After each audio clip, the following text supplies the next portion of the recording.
Hello everyone, ఈరోజు మనం ఇంకొక ఇంపార్టెంట్ బయోకెమిక్ టిష్యూ సాల్ట్, అదే క్యాల్కేరియా ఫ్లోరికా. దీన్ని ఎలాస్టిసిటీ సాల్ట్ అని కూడా అంటాం. ఈ కాల్షియం ఫ్లోరైడ్ అనేది మన బాడీలో డెఫిషియెంట్ అయితే మనం జనరల్గా ఇలాస్టిసిటీ అనేది లాస్ అవుతుంది మన బాడీలో. నెక్స్ట్ టిష్యూస్ అనేవి రిజిడ్గా అయిపోతాయి. అదేవిధంగా మనకి haemorrhoids, varicose veins, weak teeth enamel, ఈ అన్ని కండిషన్స్లో కూడా దీన్ని మనం యూస్ చేస్తాం.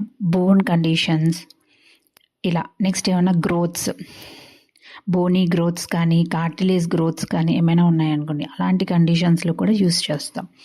అంటే ఫ్లెక్సిబిలిటీ ఎక్కడైతే తగ్గుతుందో, ఉండాల్సిన ఫ్లెక్సిబిలిటీ అక్కడ ఇది వాడినట్టయితే మనం రెగ్యులర్గా చాలా బాగా ఉపయోగపడుతుంది.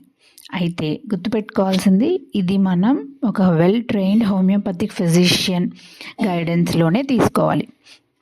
అయితే ఇవి ఎలా యూజ్ చేయాలి, ఏ కండిషన్స్లో ఎంత క్వాంటిటీ యూజ్ చేయాలి అనేది మనం ఒక ఫుల్ వీడియోలో చూద్దాం.